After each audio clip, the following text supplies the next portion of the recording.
Good evening, ladies and gentlemen, and welcome back to the channel. Thank you for joining me once again this evening. I really appreciate you. If you feel the need, please make sure to like and subscribe. I don't do this all the time, but it's nice to know that I'm doing this for a reason, and that reason is you guys. And I want to try to do my best to put out content that you guys are going to like, or at least put out things that you guys really want to watch. So anyway, tonight I'm going to start with a very nefarious and insidious bill that was passed into law by the Arkansas governor, Asa Hutchinson.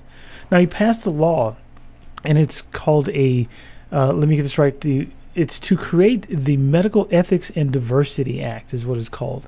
And what they're trying to pass it off on as is saying that it's for conscientious medical objectors, for people who object for religious reasons or moral, ethical reasons as to why they don't want to give or feel they should not have to give health care to certain people under certain circumstances. In reality, what it means when they are saying conscientious objectors is religious assholes, bigoted religious assholes who want to deprive people any way they can that do not fit or into the round or square peg that they want them to as far as their religion is concerned. If you are lesbian, gay, LGBTQ, they hate your lifestyle, and the only way to be able to harm you even more is to deny you medical care. So non-emergent medical care is probably the primary source of everyone who goes to the hospital. Most of the time you're going there for non-emergent care. So let's say you get a scrape. Let's say you need a tetanus shot. Let's say you need some immunizations. What if you need a cast? What if you need some x-rays, some labs drawn? Something simple, an EKG. If you need your vision tested, a hearing exam. Certain things like that. People are able to deny people the right to have those services even though you're paying for those services. They can still take your healthcare insurance and charge you for healthcare insurance, but you can't use your healthcare insurance for anything other than emergency services. Pretty much the gist of it, because you're an LGBTQ. But it doesn't just stop with that.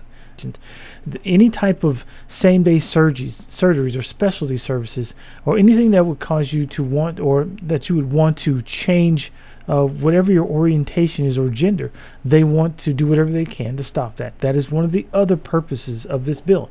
It has absolutely nothing to do with their objections, conscious objections to whatever.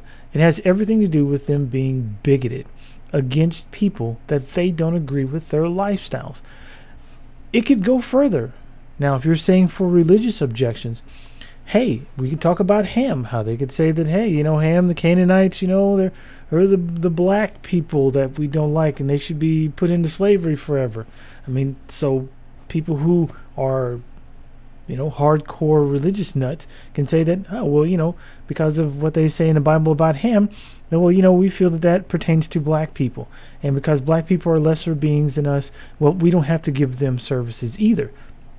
Who's to say that they won't do that or cannot? Because you can't sue the person for not giving you healthcare services. They can't be reprimanded or punished in any way according to the law that they've written. And I'll make sure and post a link to the law itself. It's SB 289, and it's Act number 426, I believe.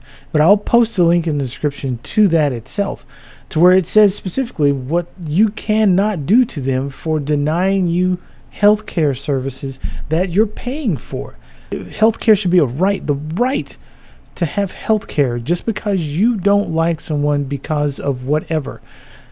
If you don't like someone because of their lifestyle, don't get into the healthcare profession if you don't want to render them care. Period. Don't do it. Find something else to do. Go work for a church.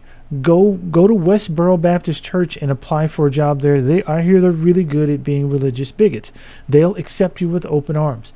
But don't besmirch the profession that I am in because you're an asshole, because you're a religious bigoted asshole. Because there are those of us who do our jobs every day, no matter what. And if you cannot do your job by rendering treatment to people who are paying for it, who are deserving of that care because of your religious bigotry, then don't do the job. Find something else to do. Go open your own private healthcare profession where you only take care of straight, Republican, religious, white males and females who think that, you know, a fetus is a baby. Go open your own private healthcare center and do that there. Anyway, ladies and gentlemen, that is kind of sort of my rant for this evening. I will once again leave the link in the description for the bill itself so that you can read it just like I have. It is not good in any way, stretch, or shape or fashion.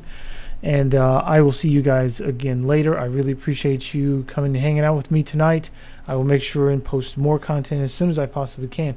And please don't forget that COVID is a thing. Keep yourself safe. All that other good stuff that I usually always say. And don't forget, by all means, be the best heathens that you can be. And have a great evening.